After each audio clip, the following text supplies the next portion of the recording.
Konflik agraria makin melonjak. Debat Pilpres 2024 mempertontonkan calon wakil presiden atau cawapres mana yang betul-betul paham akan penyelesaian konflik pelik tersebut. Dalam acara debat keempat Pilpres 2024 yang digelar Komisi Pemilihan Umum atau KPU, ketiga cawapres diminta memaparkan gagasan-gagasan mereka guna menarik tujuan reforma agraria agar kembali ke amanat konstitusi. Cawapres nomor urut 2, Gibran Rakabuming Raka mengatakan dirinya akan melanjutkan dan menguatkan reforma agraria yang ada saat ini. Menurutnya, program-program reforma agraria seperti program pendaftaran tanah sistematis lengkap atau PTSL hingga kebijakan satu peta atau One Map Policy sangat penting untuk dilanjutkan. Sekarang sudah ada program PTSL, sudah berhasil membagikan sekitar 110 juta sertifikat. Dulu sebelum ada program ini hanya bisa menghasilkan dan membagikan 500.000 sertifikat. Bayangkan itu, butuh berapa tahun untuk menyelesaikan masalah, kata Gibran di debat keempat Pilpres 2024. Wali Kota Solo ini juga memamerkan bahwa daerah yang dipimpinnya telah mendapat predikat kota lengkap dari Badan Pertanahan Nasional atau BPN.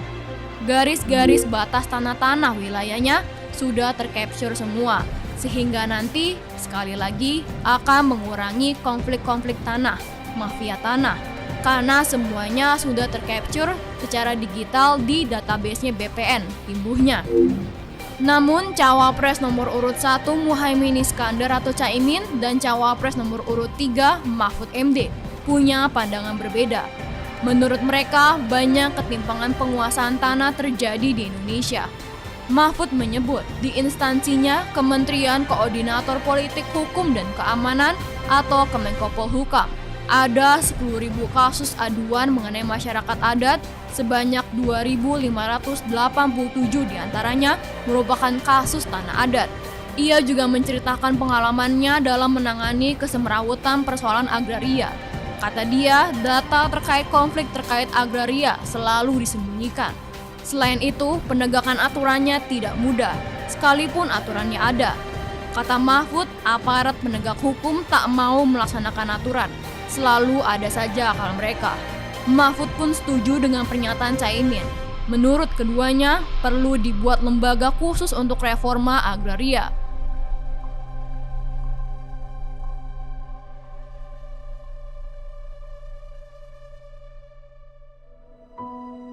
Ketika dimintai pandangannya soal konflik agraria, anggota Komisi 2 DPR RI Gus Pardi Gaus menganggap bahwa itu bukanlah persoalan sederhana. Konflik agraria merupakan bentuk praktik pencaplok hak rakyat untuk diberikan kepada pengusaha. Terjadi konflik agraria tersebut karena ada mafia tanah. Kedua, memang ada kasus agraria yang sifatnya konflik antara pihak pemerintah dan masyarakat. Lalu ada juga seperti konflik antara perusahaan investor dengan masyarakat, ujarnya kepada Forum Keadilan Minggu 21 Januari. Gus Pardi menjelaskan, salah satu modus konflik agraria yang terlibat di permukaan ialah menyerang masyarakat yang tak punya sertifikat sah atas tanah. Padahal masyarakat sudah menguasai tanah itu secara turun-temurun. Untuk itu, Gus Pardi meminta pemerintah proaktif untuk melegalisasi kepemilikan tanah rakyat sekalipun mereka tidak memiliki sertifikat. Tak seperti Gibran, Gus Pardi justru menganggap program PTSL yang diluncurkan oleh ayah Gibran, Presiden Joko Widodo atau Jokowi, belum maksimal. Tidak maksimalnya program ini juga yang menurutnya jadi penyebab masih maraknya konflik agraria. Gus Pardi menjelaskan, program PTSL yang dikatakan gratis itu masih dibayangi oleh pungutan liar atau pungli dalam pelaksanaannya, sehingga masyarakat enggan mengurus kepemilikan tanah.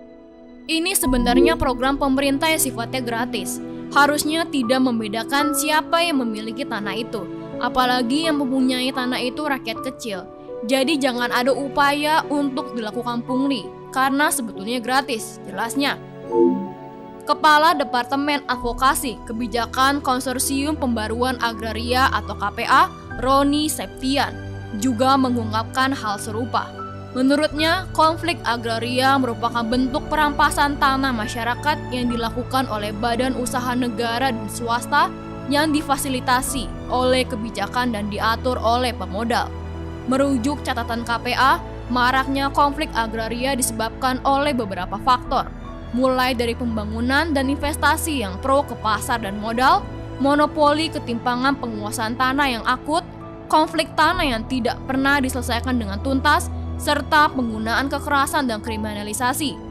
Bukan soal maksimal atau tidak maksimalnya program, kata Roni, Jokowi yang gagal dalam reforma agraria.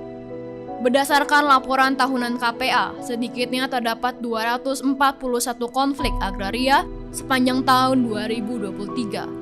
Angka ini naik 12% dari tahun sebelumnya yang berjumlah 212. Sedangkan selama era pemerintahan Jokowi, tercatat ada 2.939 konflik agraria terjadi. Angka ini melonjak drastis dari satu dekade pemerintahan Presiden Susilo Bambang Yudhoyono atau SBY yang hanya mendalami 1.520 kasus. Roni juga menyebut bahwa proyek-proyek strategis nasional atau PSN menjadi wilayah baru penyumbang konflik agraria.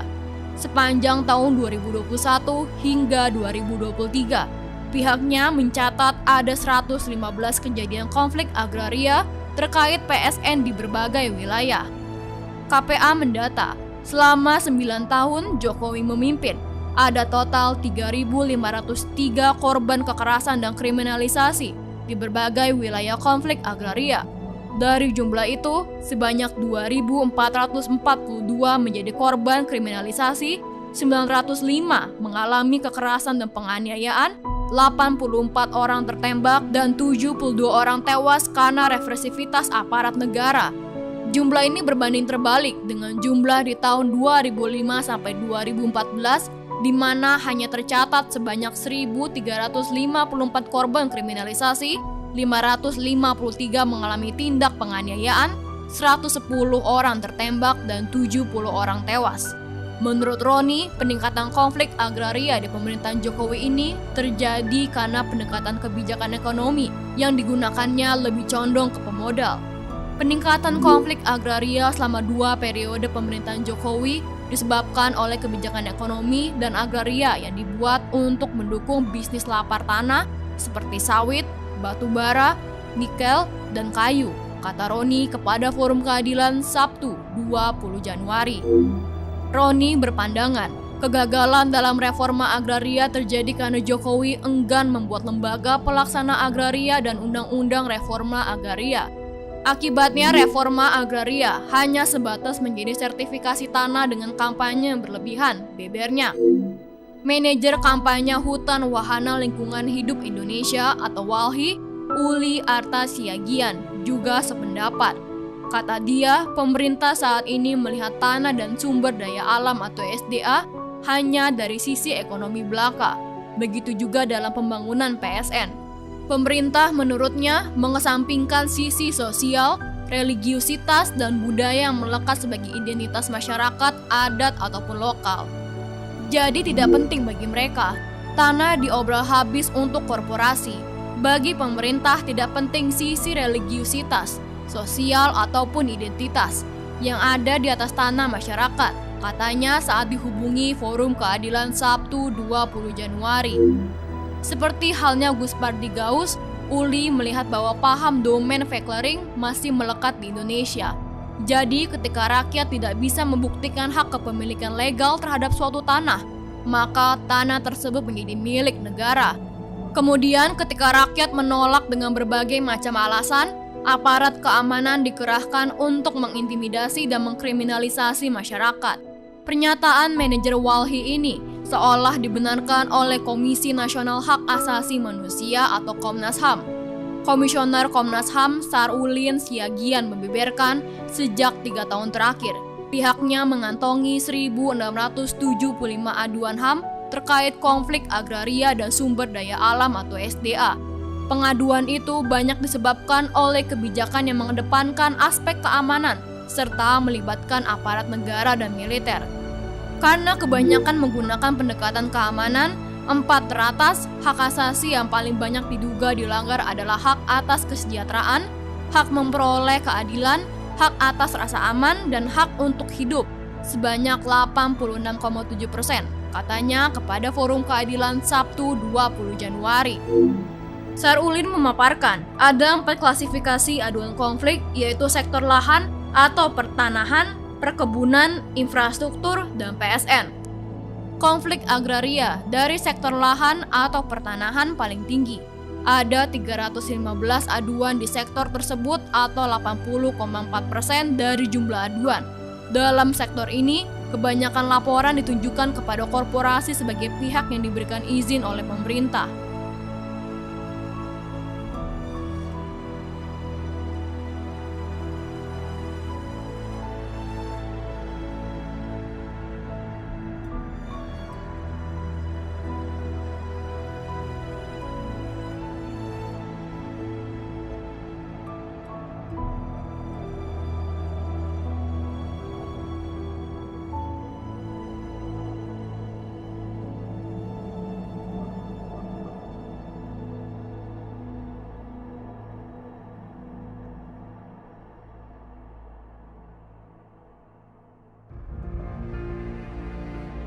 Pakar Hukum Kehutanan dari Universitas Al-Azhar Indonesia, Dr. Sadino menyebut, konflik agraria sudah seharusnya menjadi masalah negara yang harus dikumpas tuntas.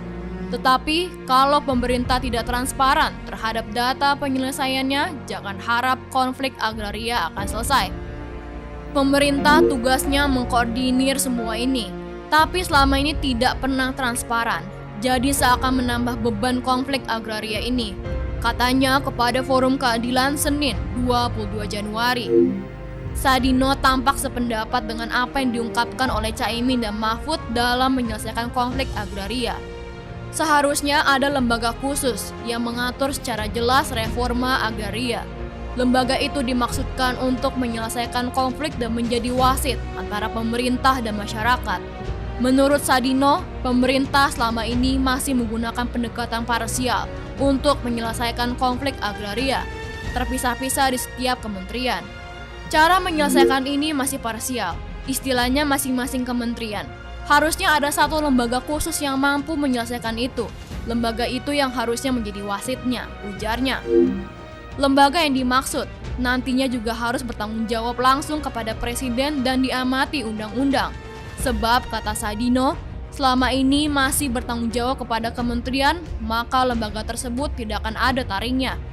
Kalau masih diserahkan ke kementerian, enggak akan pernah selesai. Makanya itu tadi data disembunyikan, tegasnya. Melihat debat keempat Pilpres 2024, menurut Sadino, Caimin lebih rasional dalam penyampaian visi misi di bidang agraria.